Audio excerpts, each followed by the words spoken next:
स्वागत है आपका जी राजस्थान में और आपके साथ मैं हूं दीपक व्यास। ट्विटर टॉप ट्रेंडिंग में महंगाई राहत कैंप 1 करोड़ ट्रेंडिंग हो रहा है। महंगाई राहत 1 करोड़ पार हो चुका है, लिहाजा ये ट्विटर पर ट्रेंडिंग हो रहा है।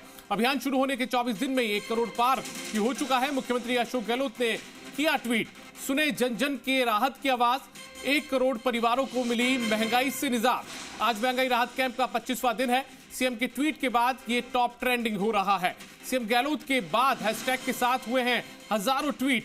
पॉलिटिक्स सेगमेंट में ये टॉप ट्रेंड हो रहा है। किरण रिजिजू से ज्यादा लोगों की दिलचस्पी महंगाई राहत कैंप में देखने को मिल रही है।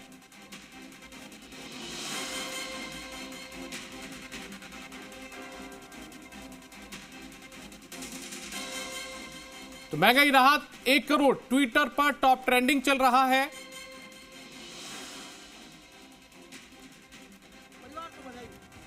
प्रदेश के राजस्थान वासियों को बधाई।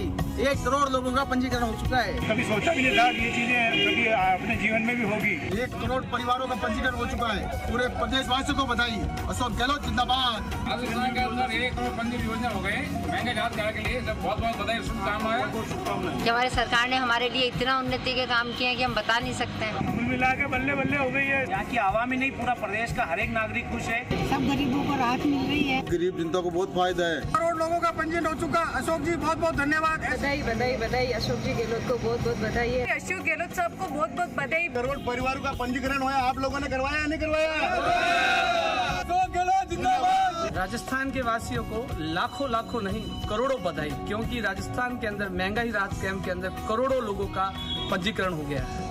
बधाई हो राजस्थान। महंगाई राहत कैंपों में अब तक 1 करोड़ से अधिक परिवार लाभान्वित हो चुके हैं और करीब 4.5 करोड़ से ज्यादा गारंटी कार्ड वितरित किए जा चुके हैं। पूरे राजस्थान में हमारे मुख्यमंत्री गहलोत ने जनता की सुविधा के लिए जगह जगह 2486 स्थायी कैंप और 670 मोबाइल कैंप लगाए हैं।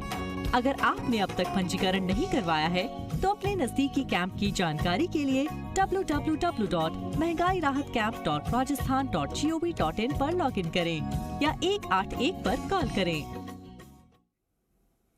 खबर जालौर से है, जहां पर पादरली में युवक की हत्या का मामला सामने आया। शव का अभी तक नहीं हुआ है पोस्टमार्टम।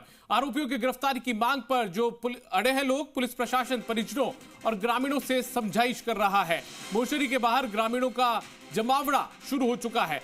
अस्पताल परिसर के आसपास अतिरिक्त पुलिस जाब्ता तैनात किया गया है।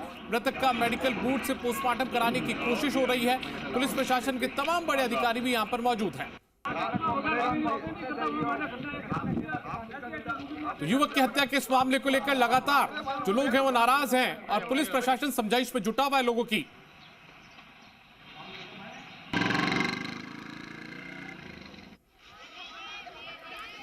तो आपको बता दें कि जालोर के पादरली गांव का ये पूरा का पूरा मामला है, जहां पर एक युवक की हत्या होती है और उस हत्या के बाद में जो लोग हैं वो काफी नाराज होते हैं और शव का इसके चलते अभी तक पोस्टमार्टम भी नहीं हो पाया है।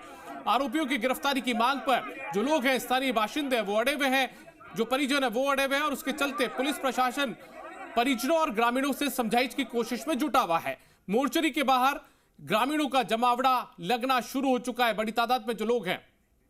और ज्यादा जानकारी के साथ में जी मीडिया संवाददाता डूंगर सिंह फोन लाइन पर जुड़ गए, सीधा उनका रुख करते हैं। डूंगर सिंह, क्या कुछ तस्वीरें आप देख पा रहे हैं वहां पर? क्या कुछ समझाइश से लोगों में बात बनी है अभी? बताना चाहूंगा मैं, ये मौके पे अब आहोर अस्पताल के अंदर सबको रफाया गया है। जो हत्याकांड में जो मृतक का, वहाँ पर अब अस्पताल के सामने ग्रामीणों की भीड़ जमा होनी शुरू हो गई है। पुलिस का जाब्ता प्रशासन अधिकारी वहाँ मौके पर मौजूद है। वो ग्रामीणों से समझाइश कर रहे हैं कि शव का पोस्टमार्टम किया जाए और शव परिजनों को सपोर्ट करके उसका अंतिम संस्कार किया जाए। लेकिन परिजनों से और ग्रामीणों से प्रशासन की बात चल रही है, लेकिन अभी तक किसी भी नतीजे पर नहीं पहुंचे हैं। उधर जिला कलेक्टर निशांत जैन और पुलिस अधीक्षक भी पादरली गांव मौके पर पहुंचे हैं। वहाँ मौके पर जायजा ले रहे हैं और ग्रामीणों से शांति बनाने की अपील कर रहे हैं। जी डूंगर सिंह, आपसे जानना चाहेंगे आखिर जो परिजन है, ग्रामीण, उनकी मांग क्या है? ग्रामीणों की ये मांग है कि इस हत्याकांड में जिसको एक आदमी को हिरासत में लिया गया है, उसके साथ अन्य लोगों की भी भूमिका हो सकती है मर्डर के अंदर, तो उनको भी गिरफ्तार किया जाए। जी, ये मुख्य मांग कर रहे हैं। चलिए, बहुत बहुत शुक्रिया डूंगर सिंह इस तमाम जानकारी के लिए। तो जो लोग हैं वो मांग कर रहे हैं कि जो एक व्यक्ति को गिरफ्तार किया गया उसके साथ में दूसरे लोगों की भी भूमिका हो सकती है, लिहाजा उन्हें भी जल्द से जल्द गिरफ्तार किया जाए। खबर जयपुर से, जहां पर प्रतापनगर में अल्पसंख्यक बॉयज हॉस्टल का विरोध देखने को मिल रहा है। भूमि आवंटन के विरोध में सांगानेर के बाजार बंद है। सेक्टर 5 आवासन मंडल कार्यालय का घेराव हो रहा है। प्रदर्शनकारी पिंजरापुर गौशाला से पैदल चलकर कर रहे हैं घेराव। सेक्टर 5 आवासन मंडल कार्यालय का घेराव कर अब जो ज्ञापन है वो सौंपा जाएगा। मुस्लिम छात्रावास को जमीन दिए जाने का विरोध यहां पर देखने को मिल रहा है। राजस्थान आवासन मंडल द्वारा ये जमीन दी जा रही है। प्रतापनगर स्थित सेक्टर 3 में निःशुल्क इस जमीन का आवंटन हो रहा है। इसके विरोध में हिंदू संगठनों ने आज है बाजार बंद किए हैं। और ये तस्वीर आप देख सकते हैं, जयपुर की तस्वीर है, जयपुर के सांगानेर इलाके की, जहां पर जो लोग हैं वो यहां पर प्रदर्शन कर रहे हैं, रैली निकाल रहे हैं और नारेबाजी भी यहां पर उनकी तरफ से की जा रही है। और जिस प्रकार पहले हज हाउस के समय हज हाउस का आवंटन सरकार को निरस्त करना पड़ा, वैसे ही इस यहाँ पर बॉयज हॉस्टल की यहाँ कोई ज़रूरत नहीं है। सरकार को यदि समुदाय विशेष से ज़्यादा प्रेम है तो उनके लिए वहाँ रामगंज में हॉस्टल बनाए, करबला में बनाए, ईदगाह में बनाए, खो नागौरियान में बनाए, लंकापुरी में बनाए। यहाँ प्रतापनगर में, सांगानेर में इस प्रकार से समुदाय विशेष के लिए कोई हॉस्टल की आवश्यकता नहीं है। यहाँ सब लोग विरोध कर रहे हैं, यहाँ सब लोग विरोध कर रहे हैं। इसलिए यहाँ पर किसी सूरत में इस हॉस्टल को नहीं बनाने दिया जाएगा। इस हॉस्टल का यहाँ की 99% आबादी विरोध कर रही है। सरकार ने वक्फ बोर्ड से, हज कमेटियों से इसके बनाने के लिए पैसे भी जमा कराने के लिए कहा है, ताकि इनडायरेक्ट रूप से उस समुदाय विशेष की ये संपत्ति पुख्ता हो जाए और आगे जाकर इस पर उनका कब्जा हो जाए। देखिए, कांग्रेस सरकार तो तुष्टीकरण की राजनीति करती है। ये तो आई है जब से यूपी में बुलडोजर चल रहे हैं सुशासन के लिए और यहाँ पे बुलडोजर चल रहे हैं तुष्टीकरण के लिए। ये दोनों सरकारों में फर्क है। लेकिन राजस्थान में हमारे यहाँ कहावत है कि गहनी गहीर थोड़ी रहेगी। अब ये तो ज़्यादा गहीर 2-4 महीने की और रहेगी। राजस्थान की जनता इसको उखाड़ कर फेंकेगी। तो आपको बता दें कि ये जो यहां पर ज्ञापन सौंपा जाना था वो ज्ञापन सौंप दिया गया है। और अभी आपने सुना स्थानीय विधायक अशोक लाहौटी को भी, जो यहां पर लगातार सरकार पर आरोप लगा रहे थे। और तमाम जो संगठन थे जो कि इस पूरे मामले के विरोध में है, बॉयज हॉस्टल के विरोध में है, भूमि आवंटन के विरोध में है, उन्होंने ये ज्ञापन अब आवासन मंडल के अधिकारियों को सौंप दिया है।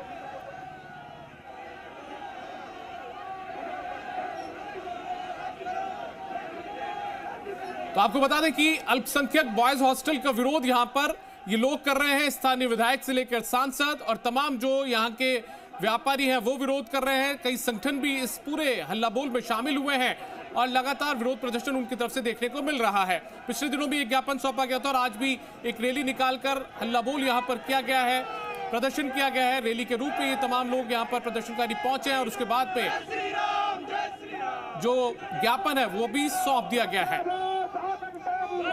सरकार पर तुष्टीकरण की नीति का आरोप यहां पर ये तमाम लोग लगा रहे हैं।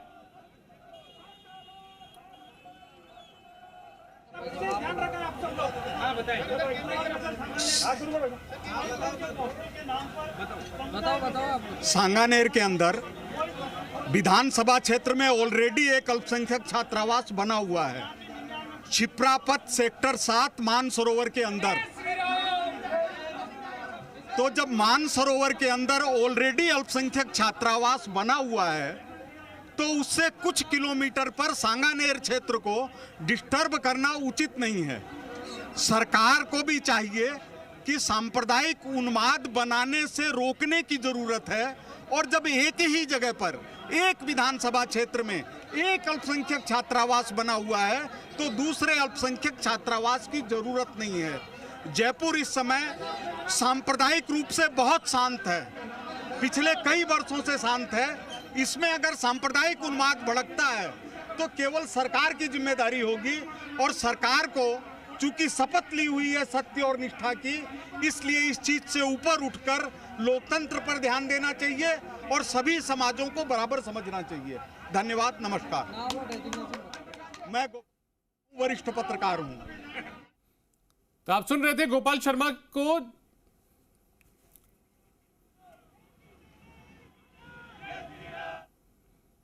खबरों में आगे बढ़ते हैं। खबर अजमेर से, जहां पर प्रदेश कांग्रेस की सह प्रभारी अमृता धवन का अजमेर दौरा है। धवन के अजमेर पहुंचने से पहले शहर और देहात कांग्रेस कार्यकर्ता आमने सामने हुए हैं। शहर कांग्रेस पदाधिकारियों ने कहा है कि देहात की नहीं है, ये शहर की बैठक पहले है। निवर्तमान अध्यक्ष विजय जैन ने साउंड सिस्टम के साथ अन्य व्यवस्थाएं हटाई है। RTDC chairman Dharmendra Rathore, MLA Rakesh Pareek, dairy अध्यक्ष रामचंद्र चौधरी के सामने ये पूरा का पूरा जो सारा घटनाक्रम है वो हुआ है। शहर कांग्रेस के पदाधिकारी गोविंदम समारोह स्थल से बाहर आ गए हैं। एक तरफ कांग्रेस को आपस में जोड़ने की, कार्यकर्ताओं की जोड़ने की कोशिश यहां पर पूरे के पूरे जो नेता है वो कर रहे हैं, लेकिन उसी बीच जो सह प्रभारी है अमृता धवन, वो उनके अजमेर दौरे में अजमेर पहुंचने से पहले ही तमाम जो घटनाक्रम है तस्वीरें वो देखने को मिल रही हैं।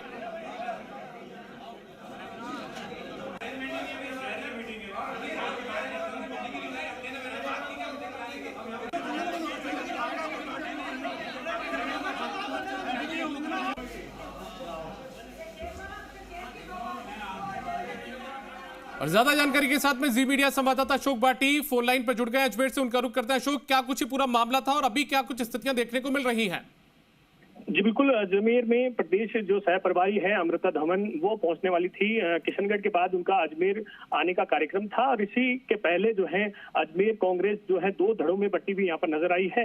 यहाँ पर गहलोत गुट और अशोक गुट जो है अलग अलग धड़ों में यहाँ पर बटे हुए नजर आए हैं। एक गोविंदम पैलेस में कार्यक्रम यहाँ पर जो है बैठक का रखा गया था, तमाम कार्यकर्ताओं से उनकी मुलाकात होनी थी और 1 to 1 यहाँ पर जो है सभी से चर्चा होने वाली थी। लेकिन इससे पहले ही जो यहाँ के निवर्तमान जो अध्यक्ष हैं और जो वर्तमान अध्यक्ष हैं या पुराने जो नेता हैं कांग्रेस के, वो सब अलग अलग धड़ों में बटे हुए नजर आए। और उनका कहना है कि जब यहाँ शहर कांग्रेस की बैठक रखी गई थी और कुछ चुनिंदा लोगों के लिए यहाँ पर व्यवस्था की गई थी, तो फिर देहात के कुछ लोग हैं वो यहाँ पर क्यों आए, तो उसको लेकर जो है तू तू मैं सभी के बीच में हो गई। इसके चलते जो है अमृता धवन का जो कार्यक्रम है कुछ देरी से यहाँ पर आने का हो गया है और वह जो है अभी सर्किट हाउस में रुकी हुई है। अगर यहाँ व्यवस्था सही नहीं होती है तो फिर वह दरगाह जियारत के बाद जो है पुष्कर का जाने का कार्यक्रम उनका बनेगा। लेकिन अगर यहाँ व्यवस्था हो जाती है तो फिर वह पहले ही आएगी। तो आपको बता दें, जो सचिन पायलट के गुट के जो लोग हैं, जो पुराने जो उनके पदाधिकारी हैं, वो अलग यहाँ पर बैठे हैं और वो जो कार्यक्रम से बाहर जो है वो आ गए और अलग जो है अपने एक जगह उन्होंने बनाई है, वहां पर बैठे हैं। जो गहलोत गुट के जो पदाधिकारी हो या फिर जो अन्य कार्यकर्ता हैं, वो अंदर जो हॉल है वहां पर बैठे हैं। तो अभी जो है दोनों गुटों में यहाँ पर बटी हुई कांग्रेस नजर आ रही है। जी चलिए, बहुत बहुत शुक्रिया अशोक इस तमाम जानकारी के लिए आपका। कर्नाटक के सीएम के नाम का ऐलान हो गया है। सिद्धारामैया कर्नाटक के सीएम होंगे, ये कहा है केसी वेणुगोपाल ने। शिव कुमार होंगे डिप्टी सीएम। एआईसीसी में वेणुगोपाल ने प्रेस कॉन्फ्रेंस की है। तो कर्नाटक को लेकर जो लगातार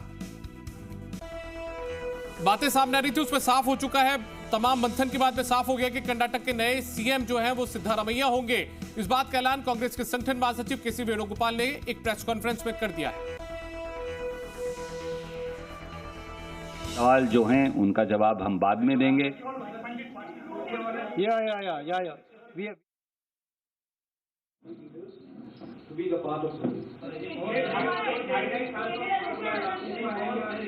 Power sharing formula is to share the power to the people of Karnataka. That's all. Only that.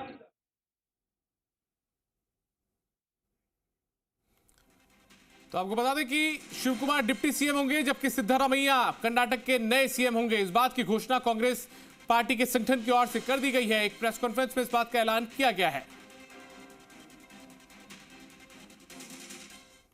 खबर जयपुर से है, जहां पर प्रदेश में अवैध बजरी खनन पर परिवहन विभाग ने शिकंजा कसा है। अवैध बजरी खनन पर परिवहन करने वाले लोगों पर पेनल्टी राशि बढ़ाई जाएगी। पहले अवैध खनन परिवहन में शामिल वाहनों पर थी 1 लाख की पेनल्टी, अब वाहनों की श्रेणी के अनुसार 2 से 4 लाख रुपए वसूली जाएगी पेनल्टी। एनजीटी के आदेशों के आधार पर यह राशि बढ़ाई गई है।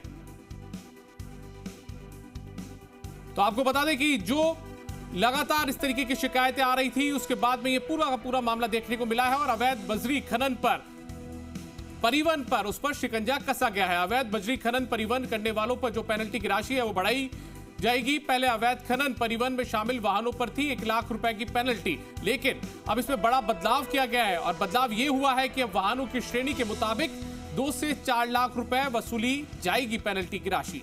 एनजीटी के आदेशों के आधार पर यह राशि बढ़ाई गई है, पेनल्टी की दरें बढ़ाई गई है।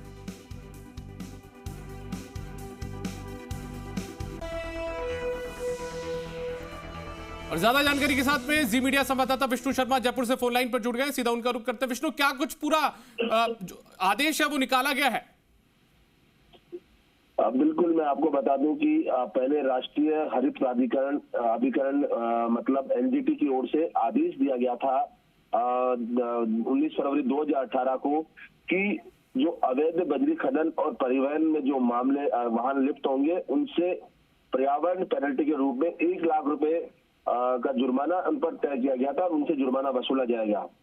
बाद में पर्यावरण क्षतिपूर्ति जो शास्त्री को लेकर एक याचिका दायर की गई जोधपुर हाईकोर्ट में जनहित याचिका, और उसके बाद 3 सितंबर 2019 को अवैध बजरी खनन के लिए और जो परिवहन है उन वाहनों से जो जब्त वाहन हो रहे हैं उनको लेकर ये राशि वसूल की जा रही थी तब से लगातार। अब पिछले दिनों यहाँ पर इस आदेश में संशोधन किया गया एनजीटी की ओर से, और उसमें जो बजरी खनन है उस पर जो पेनल्टी वो कई गुना बढ़ा दी गई। यानी जो वाहन उपकरण और जिनका शोरूम मूल्य 25 लाख रुपए से अधिक होगा और 5 साल से कम पुराने होंगे उनसे जो पेनल्टी है वो 4 लाख रुपए वसूली जाएगी। वहीं जो ऐसे वाहन उपकरण जिनका शोरूम मूल्य 25 लाख रुपए से अधिक होगा लेकिन उनके जो 5 साल से ज्यादा पुराने भी हो गए होंगे उनसे 3 लाख रुपए की जाएगी, और बाकी जो 10 साल से पुराने हैं उनसे 2 लाख मिल जाएगी। और ये आदेश जारी कर दिए गए सभी अधिकारियों को। जी चलिए, बहुत बहुत शुक्रिया विष्णु इस तमाम जानकारी के लिए। तो वाहन की श्रेणी के मुताबिक जो पेनल्टी की दरें हैं वो तय की गई है।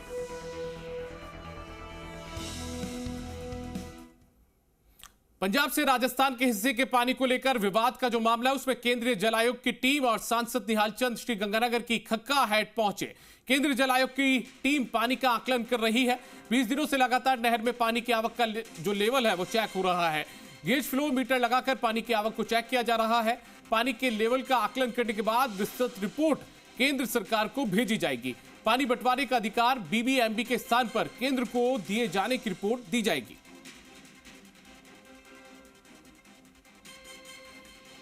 और ज्यादा जानकारी के साथ में कुलदीप गोयल जी मीडिया संवाददाता हमारे साथ में फोन लाइन पर जुड़ गए। सीधा उनका रुख करते हैं। कुलदीप, किस हद तक ये जो जांच है वो पहुंची अभी? पिछले हफ्ते में चंडीगढ़ के अंदर जो पंजाब से राजस्थान में जो पानी आता है उसके हिस्से को लेकर जो विवाद चल रहा है उसको लेकर एक बैठक हुई थी जिसके अंदर जो बड़ी संख्या के अंदर जो शीर्ष नेतृत्व गए उसके लोग शामिल हुए थे। सांसद निहाल चंद मेघवाल भी उसके अंदर शामिल हुए थे। तो अब केंद्रीय जल आयोग की टीम है वो खक्का हेड पर पहुंची है राजस्थान के अंदर। उन्होंने पानी को मापा है और क्योंकि बताया ये जा रहा है कि पंजाब से जब पानी राजस्थान के अंदर आता है तो राजस्थान के हिस्से का 400 से 500 क्यूसेक पानी है वो पंजाब में चोरी हो जाता है। अब केंद्रीय जल आयोग की टीम आई है, वो पानी नाप रही है कि राजस्थान के अंदर कितना पानी आता है। अब ये जो रिपोर्ट है वो जल्दी ही भारत सरकार को सौंपी जाएगी और उसके बाद में जो आगे की कार्रवाई है वो की जाएगी। इसके साथ साथ जो एक बीबीएमबी की जो बैठक होती है उसके अंदर जो राजस्थान का प्रतिनिधित्व स्थायी रूप से करने की मांग भी सांसद निहाल चंद ने की है ताकि जो राजस्थान की बात है वो वहां पर जोरदार तरीके से उठ सके। जी चलिए, बहुत बहुत शुक्रिया कुलदीप इस तमाम जानकारी के लिए। हनुमानगढ़ में पानी की मांग को लेकर जारी है महापड़ाव। भाखड़ा नहर में 1200 क्यूसेक पानी छोड़े जाने की मांग है। धरना प्रदर्शन में आसपास के हजारों किसान महापड़ाव में शामिल हैं। सांसद हनुमान बेनीवाल आज हनुमानगढ़ दौरे पर रहेंगे। किसान महापड़ाव में आज शामिल होंगे बेनीवाल। किसानों की मांग को नजरअंदाज करने का आरोप भी लगाया गया है। कहा है कि जरूरत पड़ी तो खुद भी पंजाब सरकार से इस बारे में बात करेंगे। तो आपको बता दें कि किसानों का महापड़ाव पानी की मांग को लेकर आज देखने को मिल रहा है। हनुमानगढ़ में पानी की मांग को लेकर यह महापड़ाव जारी है। भाखड़ा नहर में 1200 क्यूसेक पानी छोड़े जाने की मांग है। धरना प्रदर्शन में आसपास की हजारों की तादाद में जो किसान हैं वो महापड़ाव में शामिल हैं। और बड़ी बात यह है कि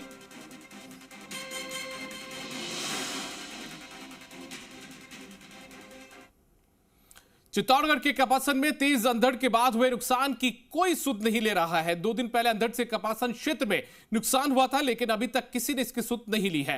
हाईटेंशन लाइनों पर गिरे पेड़ हादसों को निमंत्रण दे रहे हैं लेकिन विभाग के जिम्मेदार इस तरफ कोई भी ध्यान नहीं दे रहे हैं। वेलकम गेट और आईआईटी के पास यह हादसा हो सकता है लेकिन ट्रांसफार्मर और गिरे खंभों को भी उठाने कोई कर्मचारी नहीं पहुंचा है। बता दें कि कुछ दिन पहले ही हाईटेंशन लाइन गिरने से बड़ा हादसा हुआ था जिसमें 2 लोगों की जान चली गई थी लेकिन अभी भी विभाग किसी बड़े हादसे के इंतजार में है।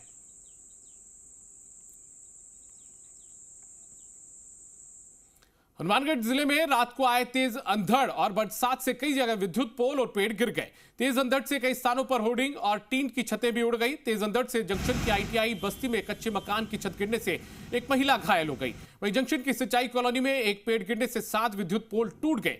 इसके बाद आई बरसात देर रात तक जारी रही, जिससे जंक्शन धान मंडी में रखी किसानों की फसल भी बरसात से भीग गई। बरसात से जिले के अंडरपास में पानी भर गया। तेज अंधड़ के बाद आई बरसात के कारण पूरी रात बिजली गुल रही। अब अधिकारी बरसात से हुए नुकसान के सर्वे में जुट गए हैं।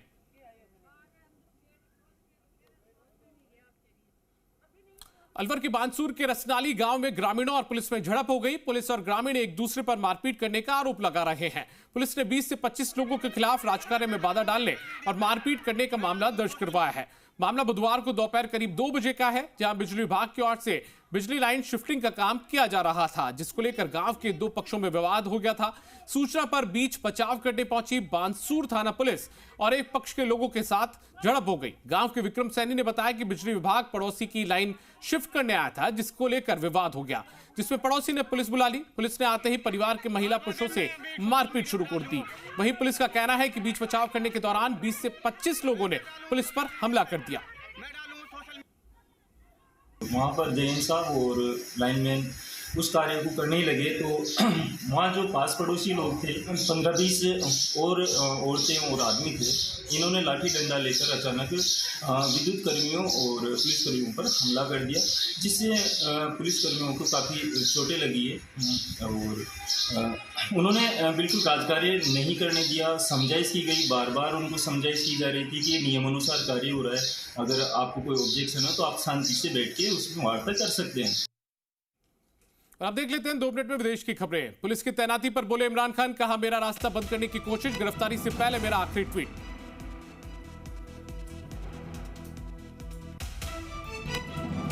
इमरान खान का सेना पर बयान, कहा सिर्फ सुधार के लिए की आलोचना।